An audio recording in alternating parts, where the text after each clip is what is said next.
Yeah, we were the ones who swore we'd never kneel, we'd never wear a suit. The only one I've worn is the one I rented for you. I'm still not sure of the way to tie a tie, the way to shine my shoes. And in that ignorance I'll gladly take some pride. Soon as 6 of us will see you walk, say so long my friend. Shove into the unknown, except I know just how it will end. There's one less fist in the air, there's 2 less lungs screaming at the man. There's one less one of us to feed our need to stand. Giving up just one more dream gets easier each time. Expecting less from your days and weeks gets easier each time. Let's slip who you thought you'd be gets easier each time. A constant compromise. This life isn't mine, who did I give it up to? You might find comfort in the knowledge that you really are not alone. Signed you up for a club, I'll bury in your soul. And once you've paid your dues, it's doubtful that you'll ever get it back. And if you do, you'll find it's been too full of hope. Giving up just one more dream gets easier each time. Expecting less from your days and weeks gets easier each time. Letting slip through you thought you'd be gets easier each time. The constant compromise. This life isn't mine, what did I give it up to? I saved some spirits we had before they aged, before they knew the truth. If you come back around, there should be enough for you too.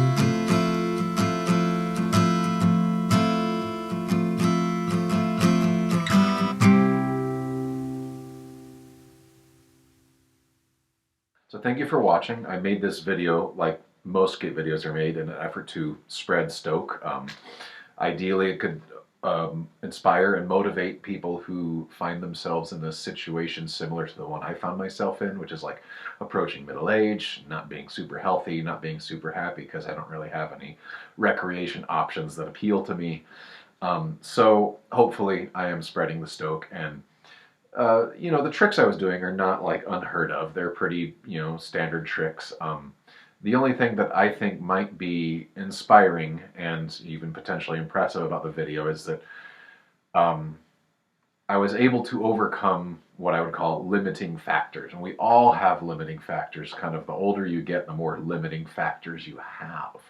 And so, like, quickly outlining what I think my limiting factors were. I mean, obviously, the amount of time that had elapsed since I really skated seriously. What else did I write down here? The lack of good spots to skate since I live in rural Alaska. That includes also the limiting factor of winter. My weight and ability to jump, which is kind of important in street skating.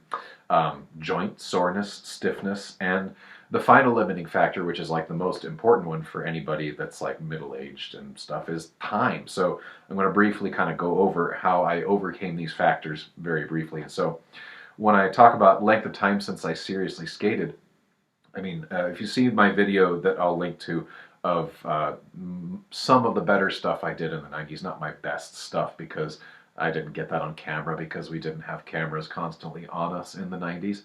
But anyway, so I mentioned in that video that was May 17th, 1999 is kind of like the day that kind of things started to decline for me. But really, I mark the end of 2000 as kind of the end of when I kind of skated, because that was the point at which I kind of lost sponsors.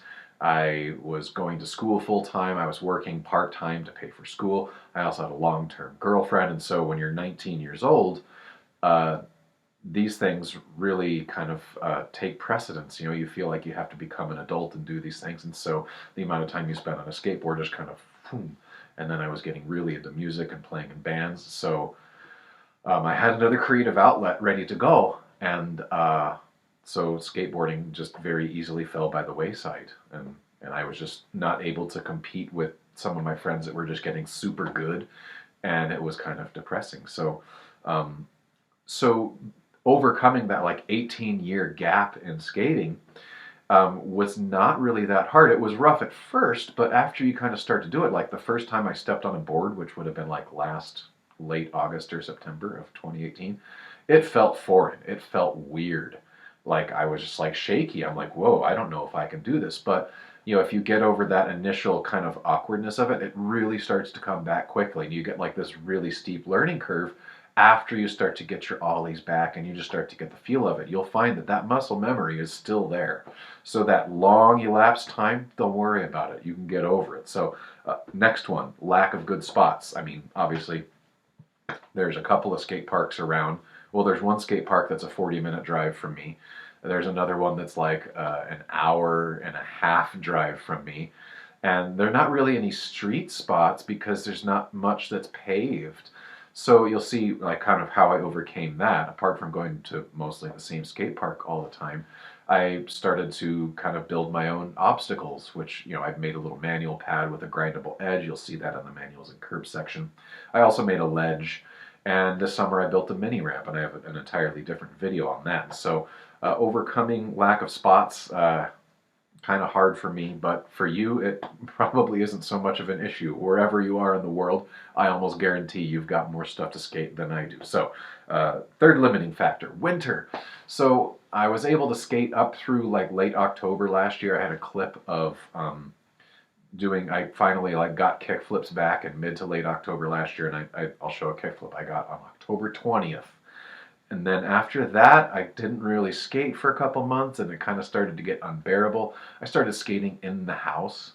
And then once my daughter started to get into it with me, we found that there's this local rec center that allows us to skate indoor flat ground. So that's how I kind of got through last winter, was skating in the house, skating flat ground in the local rec center, and still spring came around. So this year it's going to be a little easier because I have a mini ramp.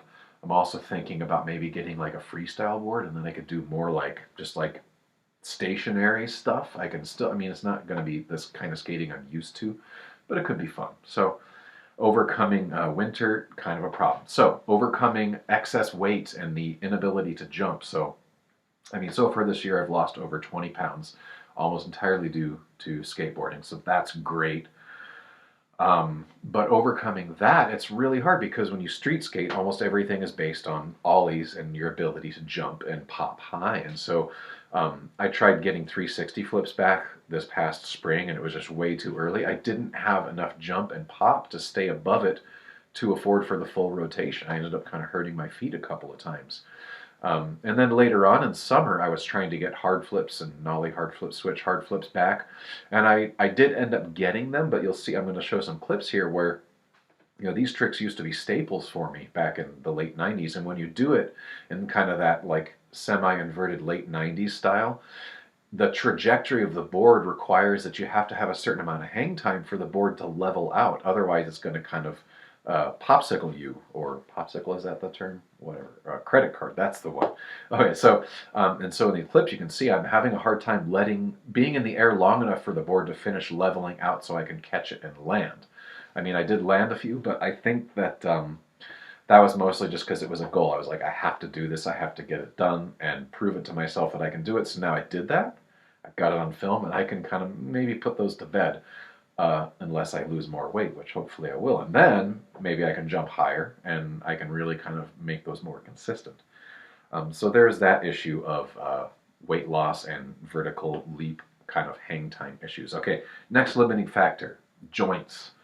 Sore joints. I found that when I was starting to do some flat ground late winter last year, I would be just like 10-15 minutes into a session of just doing kind of basic tricks, my knees would start aching, and it bothered me.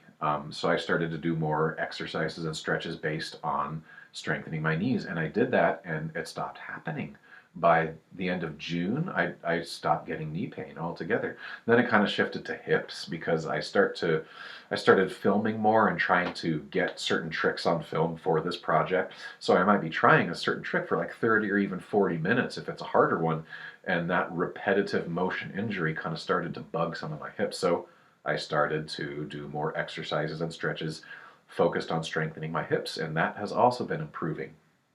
Unfortunately, back to the knees, I have started to get a little bit of a creak in my knees. I think I'm starting to get a little tendonitis, and that's fine. That's kind of why I'm putting this project to bed right now, is because my knees need a bit of a rest from this repetitive motion thing. So that's going to be a big tip I have in the future for people, is don't try the same trick with the same motion for like 30 or 40 minutes. It's not good. You got to mix up your session. Okay, on to the next thing, because I'm taking way too much time. The topic of time. How do you balance skateboarding with family, job, and all this other stuff? Because like many of you, I've got family, I have a job, I work part-time, but I work part-time because I'm also going for another graduate degree, which also takes up some time. And I also have a house that I need to maintain. I have things I need to build. You can see on some of my other videos, I've got apple orchards to deal with, and things are busy. So for me to overcome that, I do carve out time for skateboarding, but I also, by skateboarding with at least one of my daughters, I am able to kind of still have family time and skate at the same time, and we're bonding. And so that's a great way to kind of, I guess you call it double dipping in a way. Like you're getting your family time, you're bonding, you're teaching, you're having a good time, but you're also improving your own skating. So, of course, having a mini ramp like very nearby is also going to help with that. So I don't have to travel 40 minutes to get to a good session. All right, and then other things I wanted to briefly talk about, like there were a couple of tricks. These are kind of some of the ones that maybe took it out of my knees. They would have been enders, not a great ender by most people's standards, but great enders for my standards, where I think I was really close to both of these tricks, noseslide bigspin and kickflip noseslide. And I'm confident that if I wanted to try it again next year, I could get them. I mean, it's not that big of a deal, but I kind of just, Today was our first little dusting of snow, and it's time to kind of, put this project to rest, and I'm turning 38 in 15 more days anyway, so I got to be done with it. So those are my almost. I wanted to share those little clips, and then finally, kind of the future, like where am I going to go from here? Because I already said like hard flips, switch hard flips, probably not so much, but obviously I'm going to spend much of this winter trying to learn some transition tricks. I mean, so far on my mini ramp, I've learned Fakie tail stalls, I can slash grind, and I can 50-50 grind. And that's it. I can like roll to Fakie. I can't rock to Fakie yet. So I'm going to focus a lot on transition, because that's something I can skate in winter because it's covered. I'm going to be practicing more flat ground indoors once it kind of gets cold and we start to have to go to the rec center. And then I'm going to, just hit the exercise bike, start practicing like Kung Fu a little bit more. Things that are going to improve my weight, improve my flexibility, improve my strength, so that when spring comes around again, and if I feel like street skating, I can street skate. So I'm sorry for being way too long-winded, but I wanted to get all that out there, to say, hey, look, I've got all these limiting factors, but I did it anyway. You might have different limiting factors. You might have far more severe limiting factors. Hopefully not. I mean, mine aren't too insurmountable. I was still able to, get a bunch of tricks back, and I had a great time, and I just wanted to just keep reiterating that this is like, I'm stoked, and I want to spread the stoke because this is like the best thing that I've done in years, and I literally feel 10 years younger.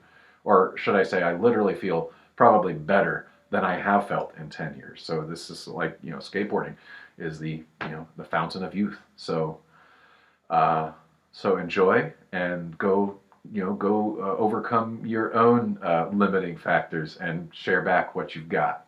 Thanks.